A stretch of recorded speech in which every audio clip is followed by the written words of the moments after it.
Board of Commissioners of the Greater Boca Raton Beach and Park District is now called to order. It is Monday, December 16, 2019. It is 5:15 p.m. Joanne, would you please call the roll? Sure. Commissioner Ernst. Here. Commissioner Engel. Commissioner Engel? Here. Commissioner Rollins is absent. Commissioner Vogelsang. Here. Commissioner Wright. Yes, here. Thank you, Joanne. Commissioners, on item number 3 for our regular business, since we do not have all 5 of us here and it could potentially involve the hiring of another employee, would you consider deferring that to another meeting? I'd be fine with that. Are we okay with that? Okay, thank you. Okay, now comes time for public requests. If you please step to the podium up by the screen and you may give your name and address. Thank you, Mr. Gomez. Be here and out. Welcome. Mickey Gomez, 6429 Hollandair Drive East, Boca Raton, 33433. Lived there 35 years. Was the Parks and Rec Director for the City of Boca for 33 years. And I've been retired for 2 years now and run into some of you around town, and I just wanted to come and say happy holidays to everyone, happy New Year. We did great things together for many, many years, and I look forward to many more great things because I'm still living here in Boca Raton, visiting the parks and making all my family and friends from out of town very jealous of the park system. So, happy holidays and happy New Year, and I gotta go cook dinner. Thank you, Mickey. Happy holidays to you too. Thank you. Thank you, Mickey. Thanks for coming. You hit me, did you see that? Oh, goodness. My name is Harold Shaffey, 6200 Northwest 2nd Avenue. I just want to wish everybody a happy holidays. Barb and I are going to be going up to not as cold as New Jersey. We're going to North Carolina, which will be great. It's only half the temperature difference change. But I want to wish everybody a season's greetings, Merry Christmas, Happy Hanukkah, and a Happy New Year. And thank you for all the effort that you're putting into everything that you do here. I mean, everything that I see that you have your hands on, you touch, looks beautiful. You know, and you should be commended on it. Thank you. Thank you, Harold. Happy holidays to all of you Thank you. too.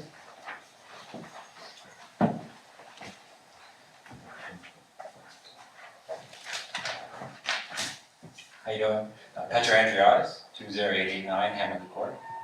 And I'm here to actually discuss the agenda item number 3. Just wanted to give you guys my thoughts on it. I'm a resident of the Parks District. I have 2 young kids. We use the parks and beaches at least 2 times a week.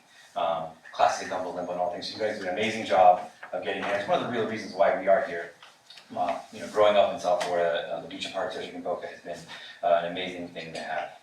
Having said that, the release of the RFP as a resident, I thought it was an amazing opportunity to really, you know, promote the district and all the parks that are out there and really get the word out there of all the hard work that you guys do to the residents so that, you know, it can be used at an even higher clip. One of the things also is I'm also one of the bidders on the project. And as a professional on that end, we felt the RFP was also an excellent roadmap for success, right? We thought you guys were asking some of the right questions to better understand how the Beach and Parks District could really grow and really get the word out there on what you guys are doing.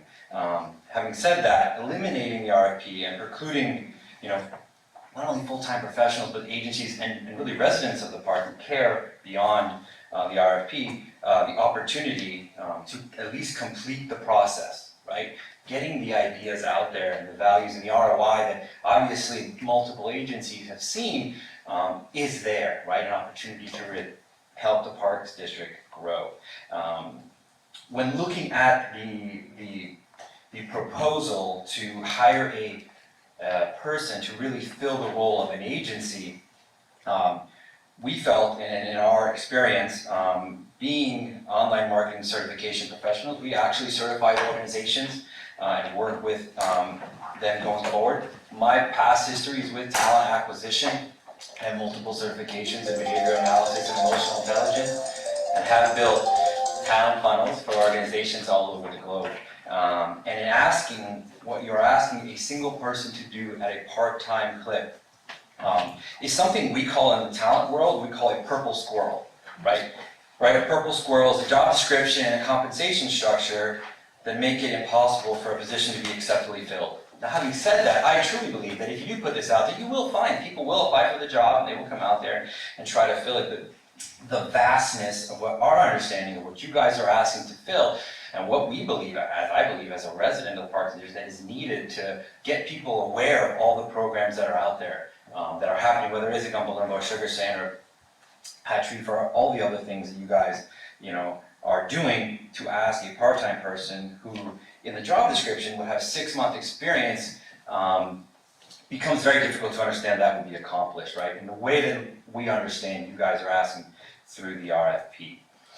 So we believe you should continue with the RFP process for the good of the district and its residents, and really have a more in-depth conversation, right? You've already brought in professionals in multiple agencies who have said, we're putting in the time, we've put in the time. Why not bring them in, ask them some questions, let them present to you, find out, what are their thoughts on how you guys can get your ideas out there in a much more powerful way.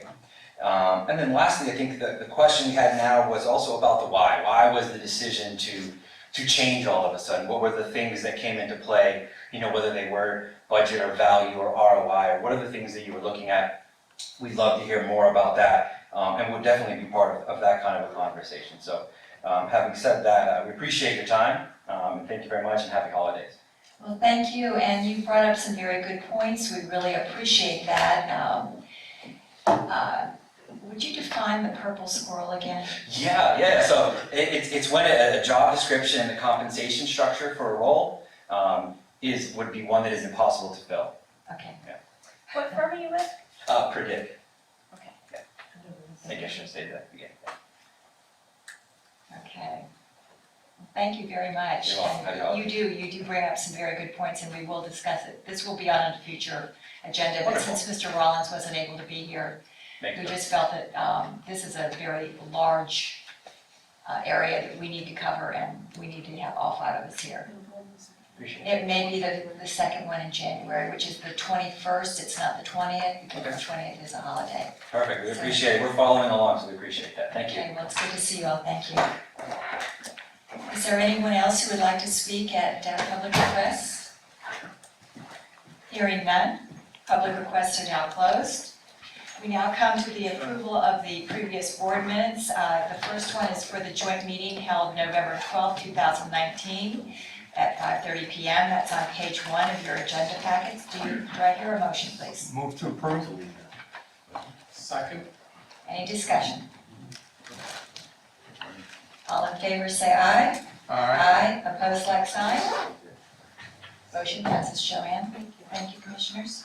The second item is the regular meeting held December 2nd at 5:15 p.m. That's found on page 3 of your agenda packet. Do I hear a motion? Move to approve. Second. Any discussion, commissioners? All in favor say aye. Aye. Opposed, like sign. Motion passes, Joanne. We now come to our first item of regular business, which is the amended agreement for the executive director, Ms. Brianne Harms. And Brianne is going to speak to us. I don't have a whole lot to say, it's not, that's not working. We did order microphones, they just haven't come in yet. The agreement is in everybody's agenda packets, it has not been changed since you guys, so it is as presented, and I'm happy to answer any questions. Commissioners, do you have any questions? This is the same thing that we saw last time, correct? Or the last time we went over the agreement. You and I are talking about it, yes. Yeah. Yes. Okay. I'm fine with it. Just need a motion to approve it. Oh, so moved. Second. Okay, Aaron's got it. any more discussion? All in favor say aye. Aye. Opposed, like sign. Motion passes, Joanne. Thank you all. Okay. Moving right along, the banking RFP recommendations, Brianne? Yes, so there is nothing in your agenda packets. We'll not make a recommendation tonight. Merv and I started the interviews last week. We've spoken to two, we have a third one lined up this week, and we are getting some information back from those banks. So we will look at doing that, depending on how the ILA comes into us. One of those meetings in January, we'll get that banking RFP and make a recommendation. Okay, now we are coming up to item number 4, the public decorum policy. Mr. Horowitz, it's on page 18 of your agenda packet. Would you care to weigh in, please? Just very briefly, thank you, Madam Chair, Commissioners, good evening. You may recall at your last meeting, the board approved in principle a public procedures and decorum policy, and again, the key word the last meeting was in principle. As we discussed at that time, our office went back and had incorporated some additional language into the policy specifically related to decorum, which is identified as section 13 of the item in your backup. And it provides a process whereby both members of the public and also members of the board are required to maintain a certain measure of decorum and civility in their public comments, both to the board from the public and among the board with each other and with members of the public as well. There are certain parameters under state law by which a member of the public can be removed, or a board member can be removed from a public meeting, so we dignified some of that legal procedure. There's also a statutory provision that I believe was referenced at the last meeting that speaks to disturbing schools, religious, and other assemblies. It's cited as section 871.07 of the Florida statutes, and we included a reference to that provision as well, which does come along with certain specific criminal penalties for disrupting certain assemblies in a certain context. So we did add that section as we discussed the last meeting. Otherwise, we present the item in its same form for your reconsideration and ratification. Thank you, Madam Chair. Thank you, Mr. Horowitz. Commissioners, do I hear a motion to adopt this policy? I make a motion to adopt this policy. Second. Is there any discussion? Hearing none? One thing I would add. Okay, great. It would be nice to have a time, in there. I think you said that the public has a 5-minute time frame. We could do one on the wall, I see what you're saying, yeah. Yeah, I think, so, well, visually over there against the wall would be a good idea Okay. for the speakers to know what that is. Well, we could see it and it could be seen by the, Wherever you want it, that's fine. I just think it's a good idea to be able to have that. good suggestion. 5 minutes? Okay, sounds good. Okay, any other discussion? We have a motion. All in favor say aye. Aye. Opposed, like sign. Motion passes. Okay, we have an amended or revised invoice, Mr. Ernst. Yeah, the revised invoice with, added the payroll into it. Just want to point out to everyone, there are 2 very large payments included in this invoice approval. In particular, I would like to point out that we are paying the city for the CRA for $1,415,254. And before I make that motion of approval of the minutes, Brianne and I spoke a bit about that CRA payment, and I just want to ask a little bit more background on it and see how the board would like to go with it.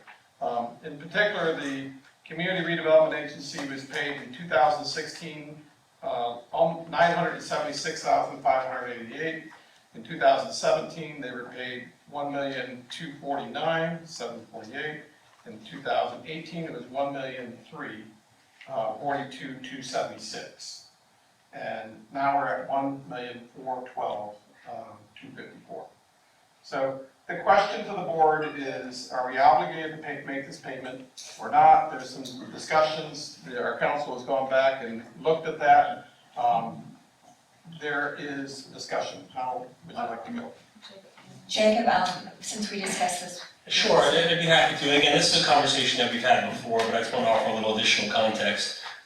Just by way of history, and I know this will be repetitive to some, but just very briefly, we know that in 1986, the district and the CRA entered into this interlocal agreement which provided for the increment TIF funding pursuant to section 163-387 of the Florida statutes, which is the CRA provision. That interlocal agreement provided a specific process and destination for those funds.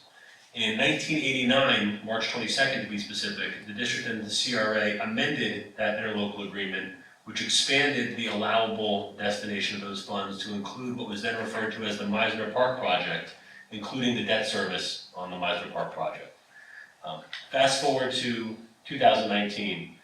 My understanding is that sometime in March or April of this year, the debt service in Meisner had been satisfied in full. That does a couple things. One of them, as we discussed, is it opens up the door for a conversation. We know under the interlocal agreement, the original agreement, and the statute, the district, as a special taxing district, is required to make an increment payment to CRAs. All districts are that are essentially located within the CRA's boundaries. Based on the statutory provisions and the original interlocal agreement, it's our opinion that there is a legal obligation for the district to make that specific payment. Now that said, because the destination of funds from 1989 through the present date has been specific to Meisner, and that the Meisner Park debt has been satisfied, we saw that as a pivotal moment in that relationship and an opportunity to open up the door with the CRA to have a conversation in an effort to potentially redirect some of those funds.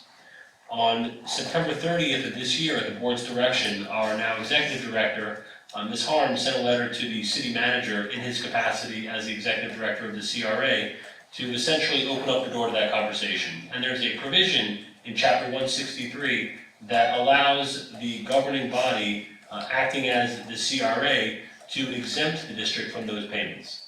It's the CRA board that has the statutory option to exempt this district and any other district that would pay that increment funding pursuant to the statute. We know there are a number of different projects that the city and the CRA are working on together that are in need of funding. And again, this is not a legal issue, but a policy issue, but from a legal perspective, we saw the satisfaction of the Meisner Park debt service as an opportunity to open up the door to a conversation with the CRA in an effort to either exempt the district so we can channel those funds to another project that the city is also involved with, or an opportunity to continue to make that payment to the CRA or to the city and hopefully redestine those funds to one of the other projects that we're currently working on. It does create an opportunity for conversation, but it does also take the CRA to essentially buy into that conversation because under the statute, they do control the destination of that money. So, thank you, Madam. So, Madam Chair, in that spirit, I think the city has planned on this payment, we have planned on this payment, so I endorse the idea of making this payment to the city. But it is $1.4 million, a significant amount of money, and I think that it is worthy of that discussion. So to further that discussion along, I'd like to suggest that we make the payment this period with a letter crafted with Mr. Horwitz's help, specifically citing the history that we have done interlocal agreements, not just a required tax agreement. So there is more history here in discussion. Correct. And that there is specifically a provision 163 which allows for the CRA to give us an exception for it. So I'd like to cite that exception, to request that exception for the all future payments. And in that same spirit, I think for the city folks who are watching, I did notice that the financial statement showed significant transfers in their last CRA statement. And I would think that there's, in my mind, I think there's worthy of some discussion around those transfers if there's no opportunity to have an exception waived for us, because those transfers are based on interlocal pricing for different services. And I would assume the interlocal pricing for services is the same that everyone else pays for interlocal pricing of services. So let's see where it goes. And so I'd like to make the payment and ask our executive director to draft a letter to go with that payment, asking for a future waiver of any payments. Well, do you want a waiver of the payment, or do you want it redirected? Because it's a possibility we could have them redirected toward the O&M for some of our parks. It comes out to this particular amount comes to $117,937,833 a month. And we could have that redirected rather than to not pay them anything and say, okay, well, we're just going to withdraw that money. Well, I'm suggesting that we'll determine that the starting point is a waiver for going forward payments. Not even worried about this particular payment, but I think that's a nice middle road because it is questionable if we should even make this payment. So if your question is, should we not make this payment without an agreement, there is a. That was my first thought when I looked at these invoices, trust me, because, you know, with Steve and I representing not only city residents, but district residents who do not get any advantage of anything in the CRA. There are no parks and recreation down there that the district residents can take advantage of and be considered a resident. So. That's a problem. I agree with you, but and maybe in the spirit of working with our city partners, because they did plan on this, is to make the full payment. Oh, I agree with that. No, I'm not saying we shouldn't make the payment. I'm just saying going forward, we need to consider, since the debt service on Meisner has been fulfilled, that we need to, like you said, redirect it. Yeah, but in theory, if you believe that since the debt service has been filled, we're obligated, you could question whether you're obligated to make this payment. And you have leverage by not making this payment. But I think the city has made their plans as we budget and everything, and we haven't had the opportunity to have a full discussion around it. I'm suggesting we make that payment and that all future payments cease. And we ask them to implement their rule of the provision 163 to cease future payments so that they can budget and plan accordingly. And I realize it only goes out to 2025 and it will naturally end. That's still another. It is not fine, but I don't think we need to have that conversation, and it just kind of gets everyone on notice to do so. Steve, you look like you want to say something. Yeah, first, and this may be nitpicking a little bit, but I think we're obligated to make this payment. Right, I agree. I think we should ask them to redirect the money going forward. My feeling, my druthers, if I could pick, I would say let's stop the payments altogether. But I think in return, the CRA, aka City Council, would want to exact their pound of flesh. There'd be a string attached. So rather than do that, I would say let's devote it to, instead of CRA, let's devote it to beach renourishment and alleviate us of a like amount in beach renourishment funds. Or let's put it toward, if we're doing the pumping station at Gumball Limbo, let's put it to that. Yeah, you know, and I'm just throwing out ideas. It doesn't necessarily have to be what I'm suggesting, but I think going forward, say to the city, look, once the Meisner interest payments have been done, our job here is done. But we want to continue working with you, and we understand that you may have another destination that we can work out for these funds. But going back to what you said, Susie, what has to be taken into consideration are the wants and desires of the people that live in the district but outside the city. Greg, did you have?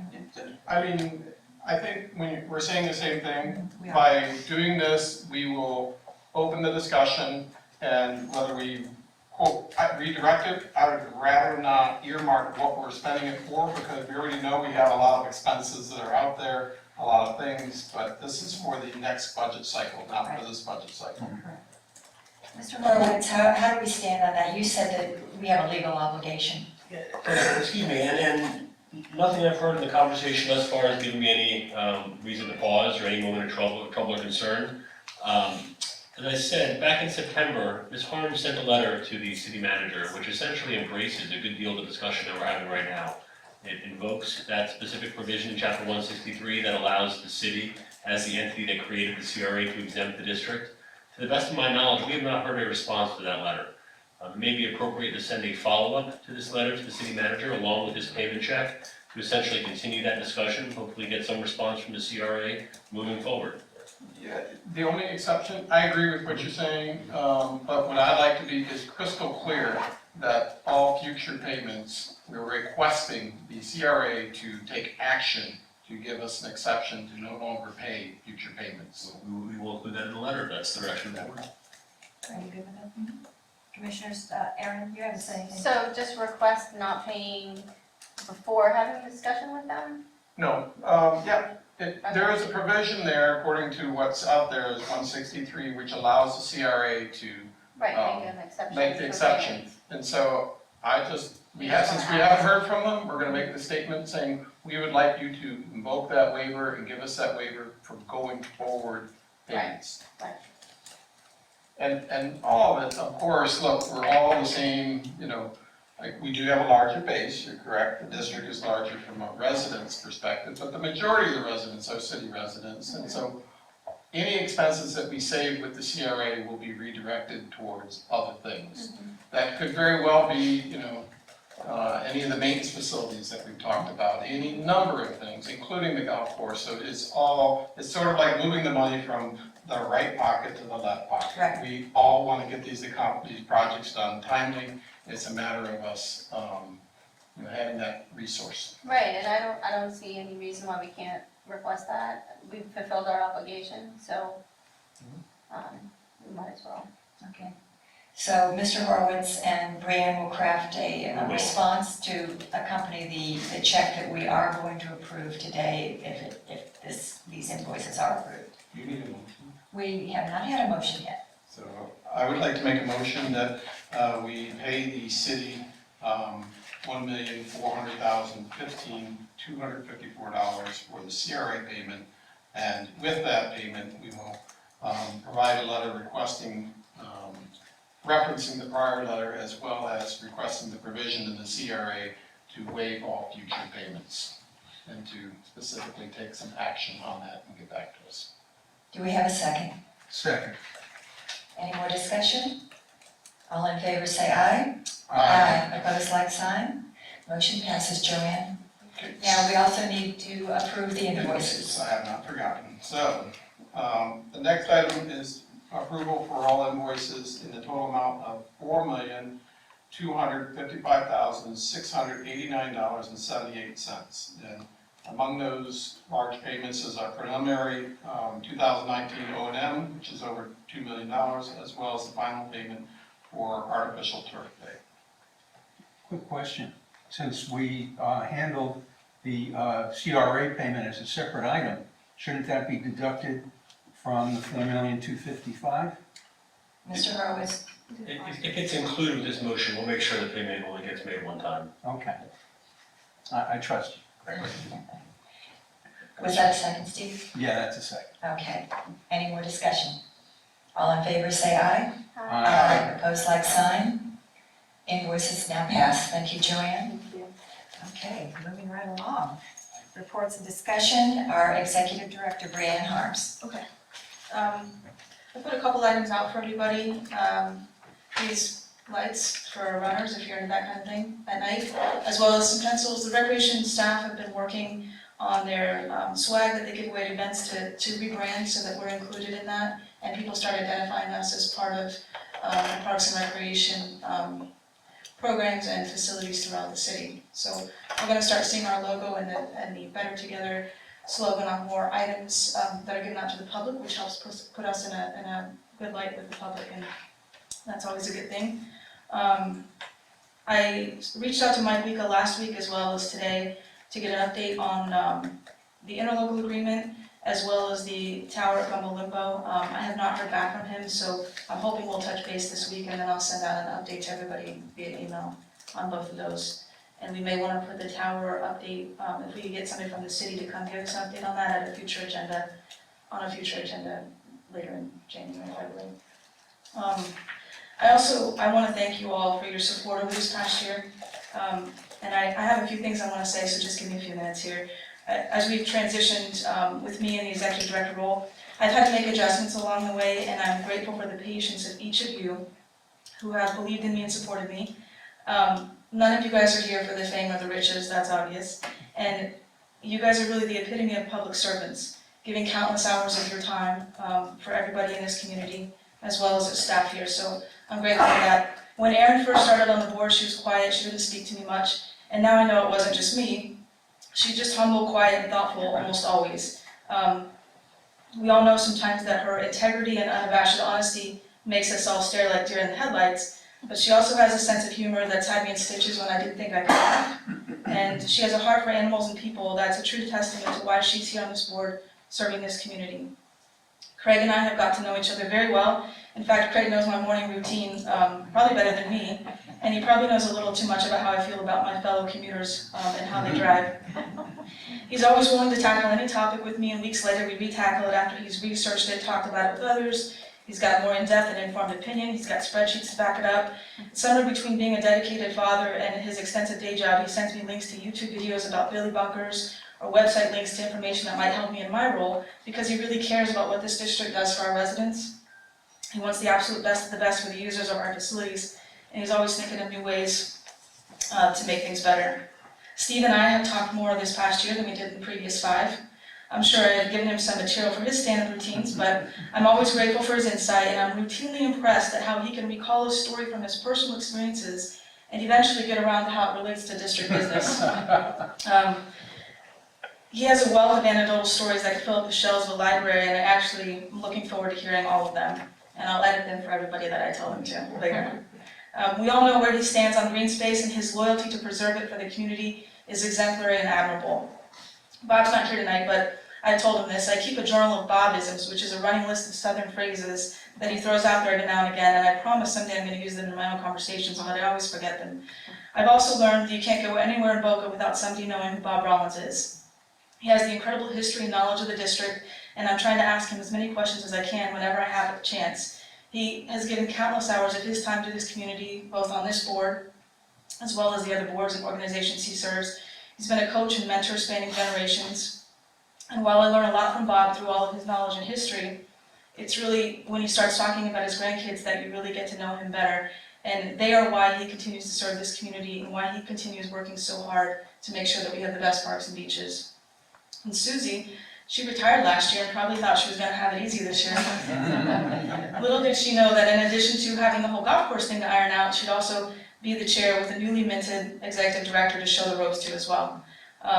Her patience has been unwavering, and when my patience is stretched and about to fly out the window, I can pick up the phone and she will quietly talk me off the ledge. She served as the board chair through an incredibly active year. It's been marked by transition, opposition, and obstacles. But she's done it with grace, compassion, and a commitment to her constituents.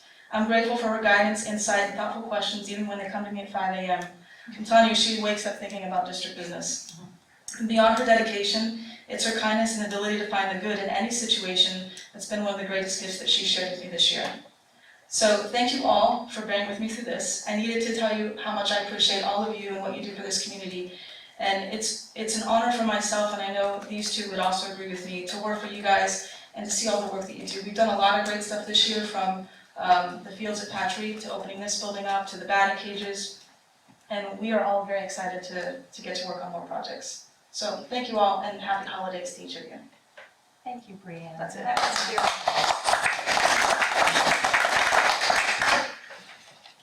That really came from her heart too. I mean, I know we all know that, but thank you. You're welcome. Thank you guys. Okay, well, this is going to be a hard act to follow. You know what, Madam Chair, you took the words out of my mouth. That is a very tough act to follow, and I would just offer that on behalf of myself and Sam and our law firm, we just want to wish everybody a Merry Christmas, a Happy Hanukkah. It's really our pleasure to be here, to be your lawyers, and we're grateful for the opportunity. So thank you very much, and hope everybody has a very nice holiday season. Thank you, that's all I have. Thank you, Jacob. Commissioner Wright, Just happy holidays. thank you. Steve? Likewise, and Brianne, you said it exactly as I wrote it for you. I didn't deliver the jokes as well, but Oh, that's all right. I'm working. Craig? No, happy holidays. Okay, well, first of all, I'd like to wish Sam Bourne the very best. He's having surgery tomorrow, and he's become part of our family here too, so we are going to keep him in our prayers. I'd like to thank the staff for thinking of us today and having that wonderful, it was more than a snack, you guys. Brianne said that she was bringing in a vegetable platter, but it was like a meal. So thank you all, and I just want to wish you all a very happy holiday, but also thank you for your support and coming out and being with us and taking your time, because we really appreciate it and we're here to serve you. We do have some future agenda items that we need to consider. The budget update, Mr. Timberlake, maybe in January. Okay, that's good. The ILAs and So our agendas, our plan at the last meeting was to have nothing but golf in the officer elections on January 6th. In the event that we don't get the ILA, I think Merv will be ready to do an update on the budget, and we can also make a recommendation of banking, but it will kind of hinge on when we get that ILA. oh, Jacob, I did have a question for you that I think should be put out for the public on tower funds. How that should be handled as far as if there is an excess of the projected funds, where that should go. And you said you might look into the MOU to see if that is part of the MOU. We will, and then the question, just for the public, the chair and I had a conversation earlier regarding the memorandum of understanding with Gumbo Limbo and the funds they were raising for the funicular. I will go ahead and pull the document and get an answer. My recollection is that the document had a $100,000 contribution campaign, so to speak, to finance the funicular. If something, and this is just general, not specific to this opportunity, but if somebody were to make a donation to a nonprofit, and that donation had a specific destination attached to the contribution, then there would be an obligation of the nonprofit to use it for that purpose. If it was a general contribution to the organization, they may have more flexibility as to how those dollars are spent. But if, again, if a person were to make or an entity were to make a contribution that would bring them over their spending cap, over their collection cap, presumably those funds could be used for some future operation or future maintenance, but it would come with we need to ensure that the donation came with a condition that those funds be used for that specific purpose. I need to pull the MOU, take a closer look at that and see if there's anything that contemplates contributions received in excess of $500,000. But even if it doesn't, and somebody made a contribution that was in excess of that amount, or that it brought the contributions over that amount, there still may be an opportunity to ensure that those funds are used for future maintenance of the funicular. Well, I did a personal donation to it, and I would want it to go to the funicular. I mean, I totally support Gumbo Limbo, but I also contribute in other ways. So that would be a real problem for me if it did not go toward the funicular, if it just went into the funds for Friends of Gumbo Limbo. So I really appreciate you going into that. We will look into that. Okay, thank you very much. It's the funicular and the tower. Yes, and the tower, yes. But the 500,000 was for the funicular. Funicular, yeah. Okay, are there any other future agenda items? Madam Chair, for future items, I think, it'd be nice if we could develop a plan for opening Ocean Strand as a park. Some way or somehow, I think the one thing I heard this past year is there's a lot of people who are interested in it. But once it's open as a park, it's a park and people can use it. And I think it's been a long overdue that it hasn't been used by all residents. Absolutely.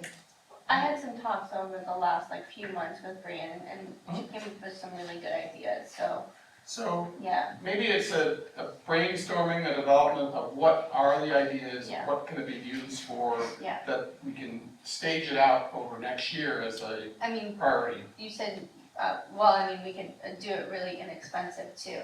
$150,000 to open it up as a park to the public, so. We might even get the public in on some of the work or the ideas. Rhea? I think there's a lot of good options. I think it'd be a great item to talk about and get everybody's input and. It should take time. We Yeah. should get everyone's ideas, a community involvement type thing to say, let's get it moving. Right. Good idea. Are you ready? Move to adjourn. Discussion? All in favor, say aye. Aye. 4, 6 o'clock. Meeting is now adjourned. Wow.